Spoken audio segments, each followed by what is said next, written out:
Hey guys, what's up? It's me, Thomas. Today we're back here with Game Theory, and today we're actually here with the Grand Theft Auto one. And not just that, we actually got Grand Theft Auto 6. Yeah, the game's finally, been announced. I actually did see it, so it's interesting to say the least, but you only get so much from a trailer, but apparently with Matpat here, apparently got the entire story in the trailer. So, will it be right? Will it be wrong? Kind of curious to see where he's going with this one, so let's head on down to Miami and see what's going on in GTA 6. Be sure to like, subscribe for more. Hope you enjoy. Here we go. Grand Theft Auto 6 is finally here, or at least the first trailer is, and man does this game look incredible. But let me tell you, in just these 90 seconds, I believe that Rockstar has given us enough information to predict the entire 30+ hour plot of this game. Don't believe me? Just give me the next couple of minutes. I'm gonna prove to you that I know the plot a full 2 years before this game actually releases.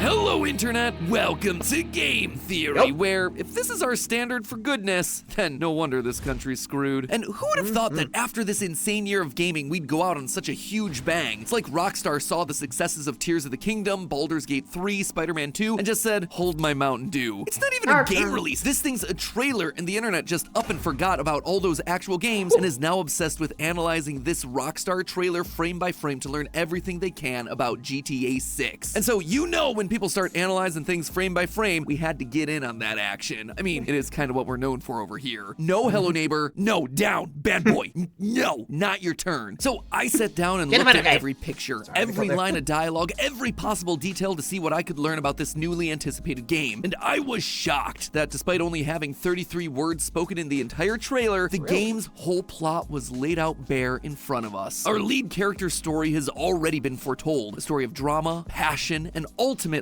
betrayal. Spoiler alert, friends, there are no happy endings in this one. So have your getaway cars ready, theorists. I've got a feeling we're gonna have ourselves a 5-star wanted level after I give away the secrets of GTA 6. The first and most obvious piece of evidence coming out of this trailer is probably the backing track. So let's just start there. Music is one of the most important parts of any trailer. It's gonna help set the tone, it's gonna emphasize the setting, the location, and if it doesn't fit, you're really gonna notice it. But Rockstar also has themselves a habit of taking the use of music one step further. They tend to use songs with specific lyrics to hint at what their story is going to be about. You can see them playing with this concept during the build-up to GTA 4. The core plot was pretty obvious, thanks to the dialogue telling us that the lead character Nico was looking for someone, but the lyrics of the song actually took this a step further. In a TV trailer, they used the song Vagabond by Greenskeepers, which opens with lyrics like this, quote, "From far away I came, got away from seeing red. I want to shoot you down now for the things you did. I came a long way to see you. Now I wish you were dead." And when the game eventually came out, it was revealed that Nico had traveled from Yugoslavia, a faraway place, to kill the man who betrayed his unit in the Yugoslav wars. A man that made him see red with anger that he now wants dead. See what I'm saying here? It is not subtle. Lyrics are giving us more context around the main plot of the story. Rockstar then continued doing this with the GTA 5 trailers, with the second trailer using the song Skeletons by Stevie Wonder. Quote again, "Skeletons in your closet, itching to come outside." GTA 5 was all about Michael lying about who he was. His friends thought he was dead, but instead he'd made a deal with the FBI and went into witness protection. And when the song goes on to say, "She said it wasn't polite to tell a white one," he said one white lie turns into a black one. It's all about how Michael omitted the truth, telling small white lies to the people around him, which continued to grow into bigger and bigger lies, black lies, leading to massive altercations and, depending on the ending you chose, the ending of one of the characters' lives. So what song then is giving us all the information for this new GTA 6 trailer? Well, it's called "Love is a Long Road" by Tom Petty. The lyrics are coming from a man's perspective, singing about a woman that he loves. In the trailer, we're introduced to our two lead characters, Lucia and Jason, who appear to be romantically involved, which leads me to believe that this song is about them and their relationship, told from Jason's perspective. The first verse of the song uses lines like, "There was a girl I knew. She said she cared about me. She tried to make my world the way she thought it should be." And we see exactly this happening throughout the trailer. Lucia is the one running the show. She's the one doing most of the talking, giving us a big speech about how they need to stick together. She's the one counting the money in the car. car. And when they're robbing convenience stores, she's the one leading the charge. That's why all these lyrics feel so passive and more focused on what she thinks is best rather than what he wants. She tried to make my world what she thought it should be. So the fact that the lyrics are lining up with what we see in the trailer means that the rest of the lyrics in the song could probably be offering us more clues about what to expect in the game. For starters, we know that their relationship will eventually come to an end. The lyrics from the third verse say, "It was hard to give up. Some things are hard to let go. Some things are never enough." Notice that it's all being said in the past tense. This long road of love that this couple was on, it's over now. But why? Well, let's again look back at the lyrics. Some things are hard to let go. Some things are never enough. It seems to be referring to their lives as criminals. Either the money that they're getting or the thrill and adrenaline here is never enough. There's always got to be just one more heist. The trailer places an emphasis on money in the final few shots. We get a nice big close-up of Lucia holding a big old wad of cash in the front seat as the police drive past, and we only see him pulling out guns in convenience stores, places where the only thing you're going to be taken is petty cash from the register. It's likely that one of them wanted to get out of this life and the other one kept them in. We also get the line, "I'll give her one more chance." In fact, we actually get that line twice, which solidifies the idea that this is all about Lucia. She's the one calling the shots and seems to be the one that's more focused on doing just one more heist. But Jason, well, it seems like Jason may have other plans. You see, when looking back through the trailer, I noticed that Jason's face is never fully shown. It's always obscured in some way. The two major shots of him are in the car and during the ending motel scene. Both times, we only get to see one half of his face. This is classic visual shorthand for someone hiding a part of themselves from us. By hiding one half of their face, we never actually get to connect with who they really are, get a sense of their full character. Think about like the Phantom of the Opera. He's hiding half of himself under a mask. We don't get to see the other half of who he truly is until the mask is removed, and finally then we realize, yeah, that guy, he's not that great. He was actually hiding a lot of awful stuff. The burns on his face.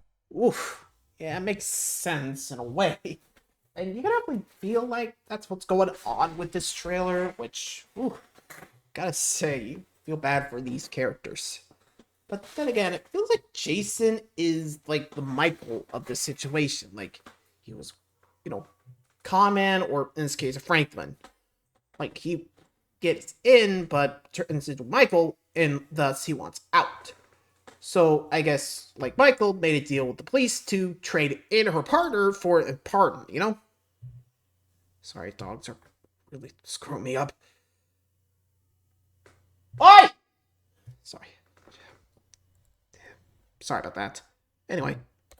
But also symbolically the evil in his heart. Compare that to Lucia, who regularly faces the camera practically straight on. She has nothing to hide. The only time that we see Jason forward-facing in this entire thing is during the heist sections, where he and Lucia are wearing bandanas to hide their identities. So again, not allowing us as the audience to fully see who he is or get a sense of whether or not we can truly trust him. And trust is actually a key point here. It's literally the final word from each character in the trailer. And when Lucia poses it as a question to Jason, look at how he responds. Trust?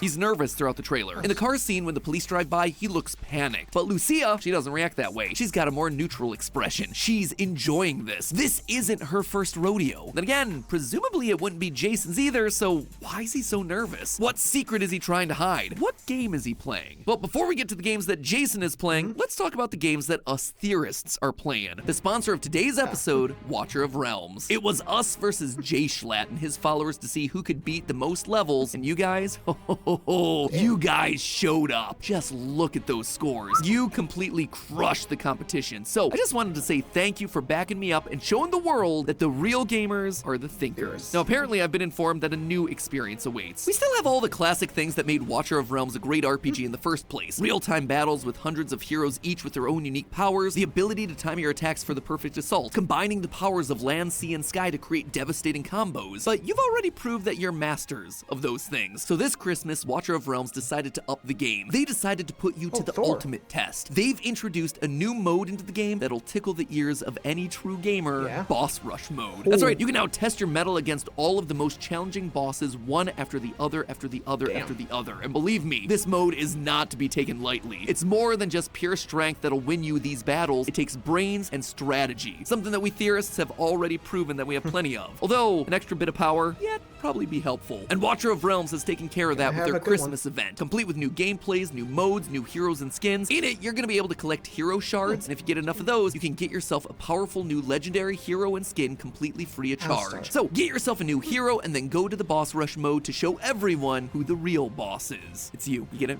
You're the boss. Who's the boss? Watcher of the Realms. Link is down in the description, or you can scan the QR code on screen right now to download the game today and start collecting shards. Oh, and I almost forgot, if you sign up today, you can also join a competition event where 2 groups of influencers compete for even more rewards. You guys did an awesome job last time, so let's do it again and show the world the power of theorizing. And if you didn't join in last time, it's totally okay. Watcher of Realms has created a user-friendly, time-saving hero development system, so you can still get loads of free, powerful, epic heroes in early stages. Thanks again to Watcher of Realms for sponsoring this episode, but now I should probably explain what I mean about Jason playing games with Lucia. You see, I wasn't the only person to notice that Jason was acting a little bit shady. There were a number of people who took to Reddit to write up their own very compelling theories as to what's going on with Jason. So I thought we should probably talk about those theories in a mini Morty. Gonna talk about a popular theory for a minute, that's why we call it a mini Morty. The overwhelming majority of theories that I saw circulating online were claiming that Jason's worried about getting caught by Lucia because he's an undercover cop, one that was assigned to get close to Lucia in order to take her down from the inside. But while on this mission, he begins to fall in love with her. If we go back to the Tom Petty lyrics, she's changed his world, and that's why love feels like a tough and long road, because he's fighting with himself as to whether he follows his orders or his heart. And during the events of the game, he's eventually gonna snap as Lucia continues to push for more and more, ultimately pushing him into something that he doesn't want to do, crossing his moral boundaries. Now, all of that might seem like a bit of a stretch, but there is more evidence here. Firstly, user Willie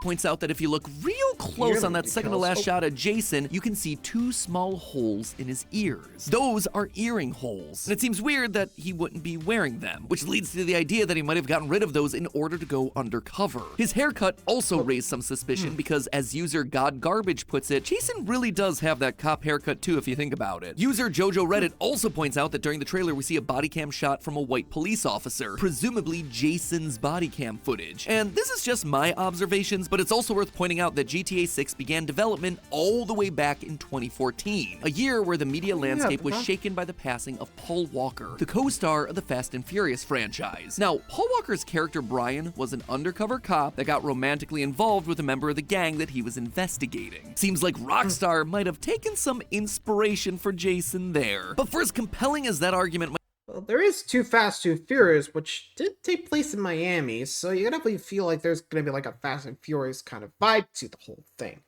Though without the ridiculous stunts, I think. I doubt we're gonna go to the moon. Maybe, I don't know. We'll be surprised, since, well, I'm not sure if there's a space station on the island, or in this case, Vice City. I think we're still Vice City, right? I don't know. I mean, it's pretty much Miami. So anyway, back to it. Might seem, there are plenty of holes here that I should probably point out. First of all, the body cam footage from the white police officer, well, I definitely like that as evidence. The idea that this is actually POV footage from Jason, yeah, it's a little bit shaky. If you look closely, you can actually see the officer's forearms are incredibly smooth. But when you take a look at Jason, he is not incredibly smooth. In fact, quite the opposite. He is a hairy boy. In the motel scene, we actually see him with his shirt off and his chest is covered in hair. And sure enough, in the next shot, we see Jason's arms in full view, and they are indeed incredibly hairy. Something about Jason doesn't exactly scream manscaping to me, so those arms in the body cam footage, probably not his. As for Jason's chosen haircut, the game takes place in the state of Leonida, the game's version of Florida, specifically in the city of Vice, which is meant to be a parallel of Miami. Looking at the Miami Police Department's guidelines around appropriate haircuts, the code states that, quote, the maximum extension of hair that's combed outward shall be no more than 2 inches. In addition, the hair on the side of the head shall be gradually tapered. Sounds pretty one-to-one with what our man Jason is rocking. Except here again, there's a catch. If he's supposed to be undercover, then police are actually encouraged to break their own rules. The guidance is very clear that undercover cops are exempt from all these rules, because guess what? They don't want them to look like a cop. Makes sense. The guidelines also have something to say about piercings as well. Quote again, earrings of the small post type that do not hang below the earlobe may be worn by civilian female employees. That's right, male officers from Miami aren't allowed to wear earrings, which means that the idea that he's missing them in these shots because he's gone undercover is actually getting the whole thing backwards. Much like the haircut, he would more realistically have gained earrings as a part of his cover, not lost them. All of this is to say that while I really like the idea of him being an undercover agent, sadly the evidence just doesn't doesn't really stack up. I suppose he could still be helping the cops as an informant rather than being an actual police officer, which would explain away things like the haircut and the earrings, but I have myself a different solution. While we've all been busy analyzing what's up with Jason in the trailer, I think it's all a red herring. I still believe the song is Jason's story, but I also think it's distracting us away from the real betrayal that's gonna happen in this game. And it all comes down to this screenshot right here. That symbol in the background, that's the state seal of Leonida. And it's very similar to the seal of Florida, you know, the place that Leonida's based on. The Florida seal depicts sable trees, the state tree, a Seminole woman spreading flowers, and a steamboat sailing before the sun breaks over the horizon. The Seminole woman is there to represent the indigenous people that lived there when European settlers arrived, with the flowers being spread representing the harmony between them as well as the prosperous land. The sable trees represent prosperity and economic success. The steamboat is a callback to the transportation advancements that the state made back in the 1800s, and the sun rays are there because the state shines proudly. The point of all of this is that these symbols aren't just there as pretty pictures, they have a meaning. So then, what's the state seal of Leonida trying to tell us? Well, in the seal, we also get the sunshine rays, the steamboat, and the palm tree, connecting it back to the Florida seal that this is based on. But there are also a few key differences. First, let's talk about the woman. Unlike in the Florida seal, where she's looking to the earth and spreading flowers and prosperity to the land, in GTA 6, we have a woman in a red dress looking off into the distance, longing for something beyond the land that she's currently standing on. This would match what we were saying about Lucia earlier in the video. She's longing for something more. Things are never enough for her. It's always going to be just one more heist, one more payday, and then they're going to be able to leave this place and start a new life. But then take a look at the rest of the image. There's a snake hanging from a tree behind her. A snake in a tree is always going to be symbolic of one thing, the Garden of Eden, where Satan took the form of a snake and tricked Eve into eating from the tree of knowledge. This then leads to the original betrayal, where the woman Eve betrays Adam, leaving the couple to get yeeted out of the Garden of Eden by God. Snake in tree equals deception, lies being whispered into the woman's ear, promising her good things that'll actually lead to tragedy and downfall. The woman in the seal wearing red is also interesting. Red is symbolic of anger, it's symbolic of evil, it's symbolic of temptation. Remember that scene in The Matrix where Neo sees a woman in red, but then he looks back at her and it's suddenly an agent pointing a gun at him? It's evil hiding in plain sight. It's betrayal. There's also the classic biblical example of a woman wearing red, the whore of Babylon. She's a personification of the city's rulers that have fallen to corruption. Red is corrupt. So really, every way to Sunday, this seal is trying to tell us that the woman here is a betrayer. She's wearing red, she's looking out into the distance to get away, and she's being tempted by a snake. That woman, I suspect, is Lucia. Think about what we see of her throughout the trailer. She starts off in a prison meeting with a counselor, but the next thing we know, she's out on parole with an ankle bracelet. I would bet that they offered her a chance to get out, maybe to even have a chance at a clean record and to start a new life, so long as she helps take down the gang that she works with. Lucia took a plea deal from the police. She made a deal with the devil, so to speak, and so she'll be the one to ultimately betray Jason, just like Eve did in Eden. Take one last look at that seal, though. Notice anything else that's different from Florida's? Right there. That right there is an alligator attacking someone, which at first might just seem like, yeah, obviously there's an alligator, we're talking about Florida. But I wouldn't be so quick to jump to that conclusion. If the woman in red is meant to represent Lucia, then the person in white standing next to her must represent the person that's closest to her, Jason. Him wearing white is a symbol of his innocence in this whole thing. And the fact that he's being attacked by an alligator in the seal is symbolic of him being sacrificed. He is literally being fed to the wolves, or I suppose the alligators. It's her turning in a loved one to the police, a betrayal for her own self-preservation. She's the one left standing while he's literally getting eaten alive. A man who, remember, based on how he looks throughout the trailer, doesn't want to be there. He's the innocent in this. He's just following her lead. Again, think about the lyrics to the Tom Petty song. She said she cared about me. She said she cared, but did she really? No, it was all an act. So then, does Lucia get off scot-free? Nope. Remember, again, the symbolism that we're talking about here. Eve listens to the devil, Satan, the snake in the tree that's feeding her lies. The snake gets her to betray Adam, sure, but they both wind up suffering the consequences. They both lose. And I suspect that that's going to apply to Lucia here. She listens to the cops. She betrays Jason thinking that it's going to be the thing that gets her off, gets her to escape to a better life, but it's going to backfire. She's going to be taken down too. That's why she's left on the shore longing for a new life, but never actually getting one. She's stranded. In the end, she chooses to work with a snake, but just like we see on the seal, that snake is ready to bite. Am I right? Am I wrong? I guess we'll see in 2 years. But hey, that's just a theory. A game theory. Thanks for watching. And if you want to keep filling... Honestly, I could see that happening, but what do you guys think? I think it's could be that, but I feel like they're still going to get either Lucille or Jason a good ending. Like, Okay, there could be a way you could do that. Like, it's definitely gonna be like, okay, you have two choices: either betray Jason or not, and you both escape. Or they go for the third option, in which they take out the corrupt officer that, offered the deal in the first place. Which I honestly could see happening, but to each their own. What do you guys think? Let me know in the comments, and until next time, like Scott for more. Adios.